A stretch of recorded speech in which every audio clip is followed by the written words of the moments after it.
we asked that ghost why she didn't move on. And we hear different reasons. I mean, you can read all these books by psychics and they say, well, ghosts don't know that they're dead. Yes, that's true sometimes. But it's not that they don't know, they're in denial. It's kind of like they had a terminal illness, they're in denial in that case.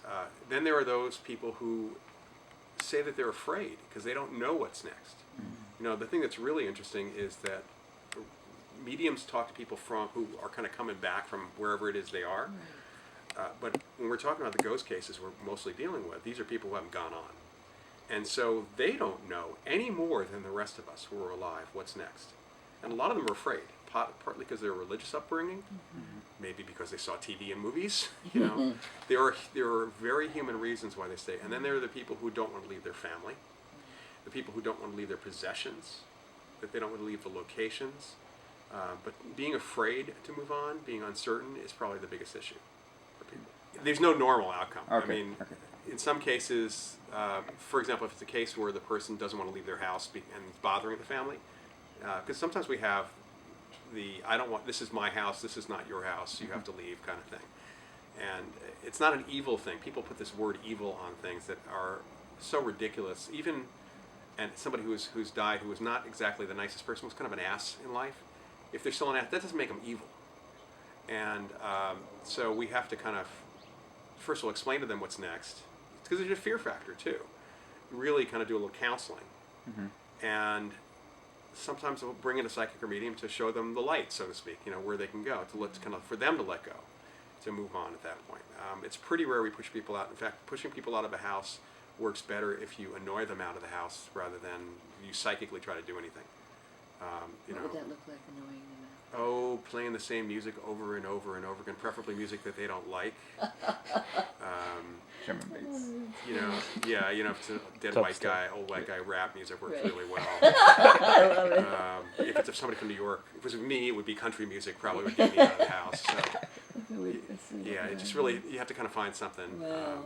And you pretty much assume it's like the neighbor who came over you can't get rid of, so you do that. My older brother would get up and turn off the lights to make us ghosts. Yeah, so you kind of have to do things like that. But in the case of this boy and this family, many of the cases, in that case, they weren't afraid. And they kind of liked her, and she stuck around. Last time I took the family was probably about 10 years ago, and the ghost was still there. This was from 85 to 2004. I mean, she was still there and still connected to the family. And she stayed with her house because they really liked her. She was kind of like a de facto grandmother for the kid as he grew up. Apparently gave him a lot of advice on girls, too, when he was a teenager. He was very happy and very popular, too. I love it. So, Dear Abby, beyond the veil. yeah, so in those kinds of cases, it's really a matter of sometimes education, sometimes of either side, for somebody to move on or move away. We've also, Annette and I hit upon something that was very bizarre. We did because of the Moss Beach Distillery. We were talking in a kind of a seance situation, which is not in the dark. It was a spirit communication situation with a lot of people around, with her talking to the ghost. And people were asking questions like, what was your favorite food? What do you miss most about being alive? And then somebody asked, was there any place when you never got to go to when you were alive? And the answer was Paris. And I said, well, you're a ghost. You can go to Paris. You don't need a plane ticket. You can just go. And actually, several months later, I got an email from a medium in Paris who tracked me down because a ghost had said, find a parapsychologist named Lloyd in California.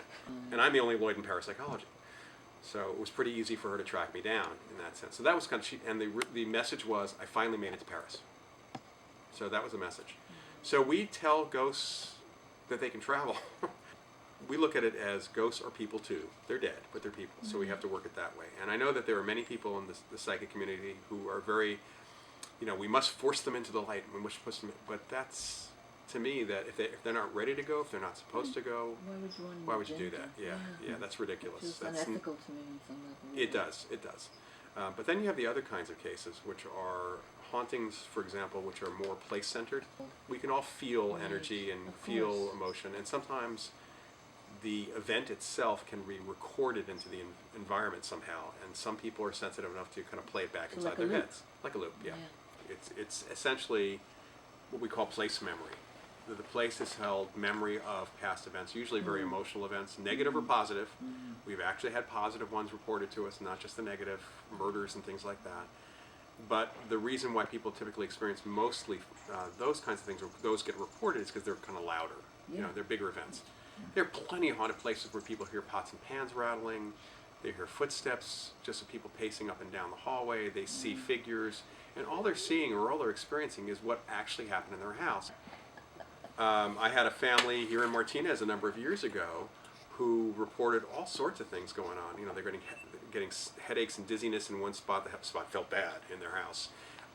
There were balls of fire that were appearing in their house. There were noxious odors floating around the house. There were all these different things going on that, you know, if you gave their summary of what was going on to a TV show, one of the ghost hunting shows, they would immediately say there was a demon in the house.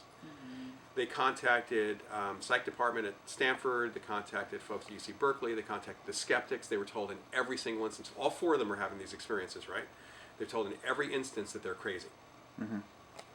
They finally called the Martinez Police Department, who referred them to me.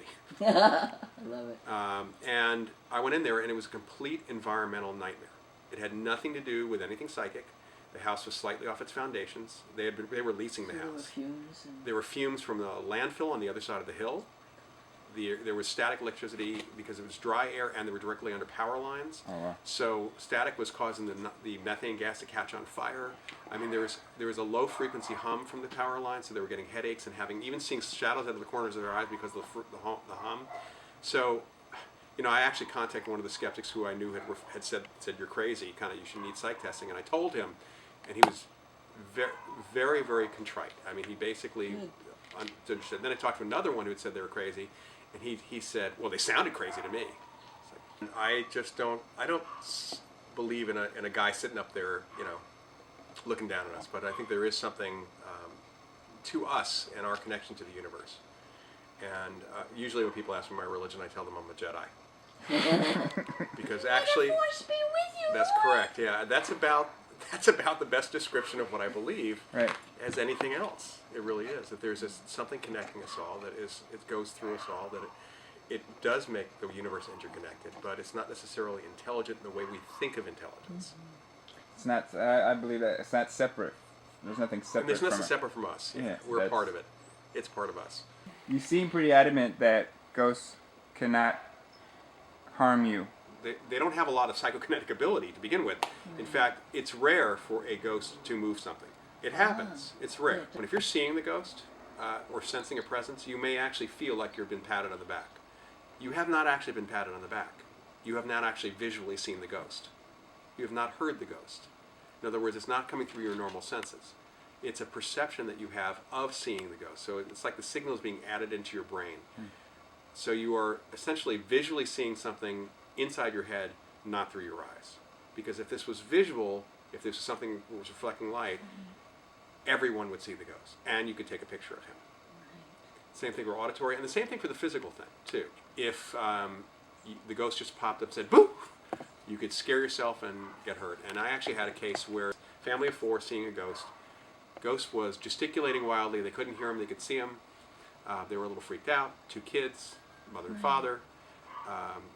The night before we went out there, what the woman had described to me was they were going upstairs to take the kids to bed. They saw the ghost at the top of the stairs. The husband got so freaked out he turned around and ran into a wall and knocked himself out. Oh, man. There was a parent, she described a moment of silence, the ghost looking very surprised, the kids looking very surprised, the woman looking very surprised, and then the kids burst out laughing. And the first thing that happened, you know, the woman said, I almost could see those little birdies like in cartoons floating around his head, because it was just like a cartoon thing. And he woke, when he came to, he had, I don't think he had a concussion, but he had knocked himself out. But when he came to, the first thing he said is, he did it, he threw me into the wall. And the kids, apparently kids were like, no, Dad.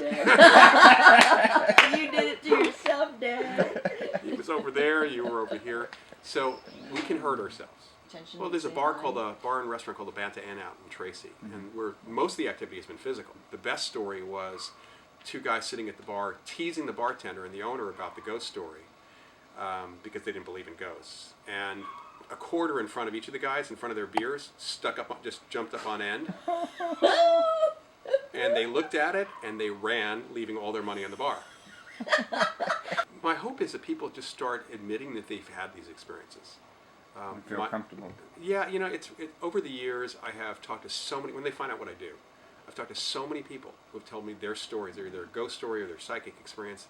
And I always ask them, have you ever told anybody else? And they'll say no, including their husband or wives, who then later on, the spouse tells me a story, a similar story that they've had.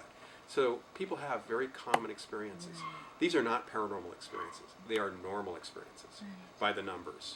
They're just unexplained for a lot of people. And if we'd all fess up and say that we've had these experiences, then someone would say, well, we should probably look into them because so many people have had them.